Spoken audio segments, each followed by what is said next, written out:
When we were heading to the feast, we had stopped in St. Louis to have Sabbath services, and the speaker there said that there were some marquee signs on Protestant churches that really got to make you think. And so he said that one said, if you were arrested for being a Christian, would you be convicted? Well, that's not a bad one.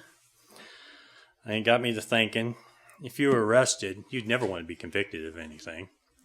But in this case, you'd want the book thrown at you. You know, life in prison, death penalty, whatever. You definitely want to be convicted of this. So I started thinking that this might be a good message. I guess you guys will tell me that. So, what is a hallmark of a true Christian? A hallmark is a mark used in Great Britain to stamp gold, silver, platinum articles that meet established standards of purity. Besides wanting a judge to convict you, you also want to stand righteous before God. I wouldn't be nervous in front of a judge. I would be in front of God, but in front of a judge, I wouldn't be so worried. So, number one, a true Christian would have to be keeping the Sabbath, and they could convict you if that was brought up as evidence. Also, keeping the holy days, all of them, not just picking and choosing or following some man-made ones. If you'll turn to Leviticus 23.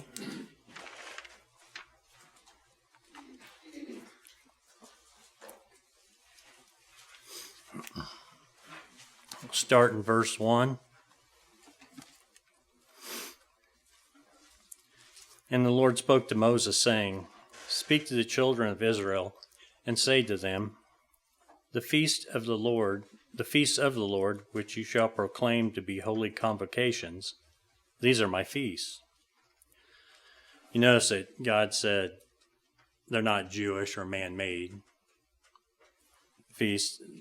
They were his feast.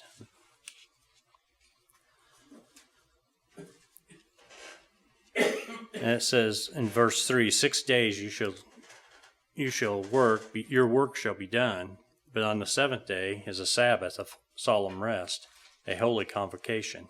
You shall do no work on it. It is the Sabbath of the Lord in all your dwellings.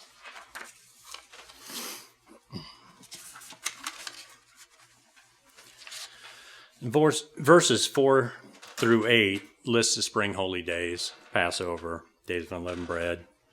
And in 15 through 21, it talks about Pentecost. And then verses 23 through the rest of the chapter cover the fall holy days, which we all just observed. So point 2, another hallmark of a Christian will be your actions. How you treat people, how you are acting publicly, not just in church, but how you are perceived out in the public. Just recently, when I was told I no longer had a job, the manager giving me the news had a lot of respect for me. He said, "You're the nicest person I've ever met. You're always respectful. You never say anything bad about people or anything like that." So, I felt pretty good about that. He was more upset. I was kind of happy. But that's how you want to be treated. You don't want somebody to think that you're a jerk.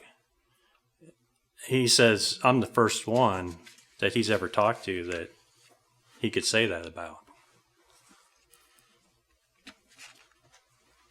And you just don't want to lower your standards to somebody else's. And number 3, keeping yourself unspotted from the world. If you'll turn to James 1. James 1, and we'll start in 26. We'll read the last 2 verses. If anyone among you thinks he is religious and does not bridle his tongue, but deceives his own heart, this one's religion is useless. Pure and undefiled religion before God and the Father is this: to visit orphans and widows in their trouble, and to keep oneself unspotted from the world. Also, Titus 2. If you turn to Titus 2, we'll start reading in verse 1.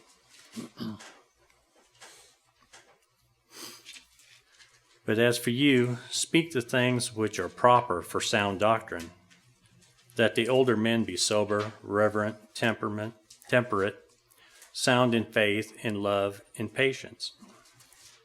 The older women likewise, that they would be reverent in behavior, not slanderers, not given to much wine, teachers of good things. That they admonish young women to love their husbands, to love their children,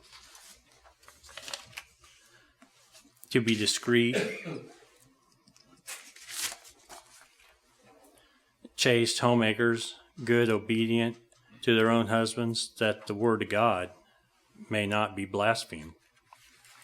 Likewise, exhort the young man to be sober-minded, in all things showing yourself to be a pattern of good works, in doctrine showing integrity, reverence, and incorruptibility.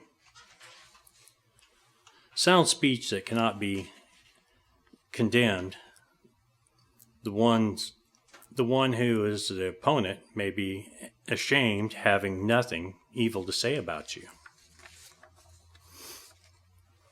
The manager telling me this did seem be a little ashamed, saying he had never had a problem before telling somebody that he didn't have a job. He said I always did what he asked me, and that others would turn him down. I heard that all the time, because he wasn't well liked. Everyone turned him down. I ain't doing that. But I'd just go do it.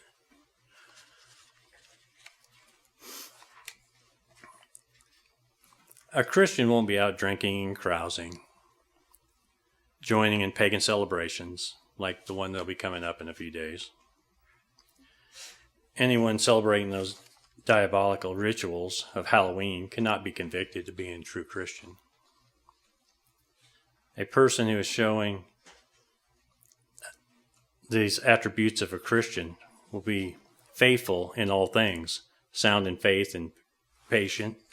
They will show care in how they speak, always showing integrity. A Christian will not be able to be influenced to act negatively and will always be honest. There is something in these verses for every one of us, young, old, male, female, all of us striving to be a true example of a disciple of Christ. Would you or I be convicted of being a true Christian? Well, let's recap.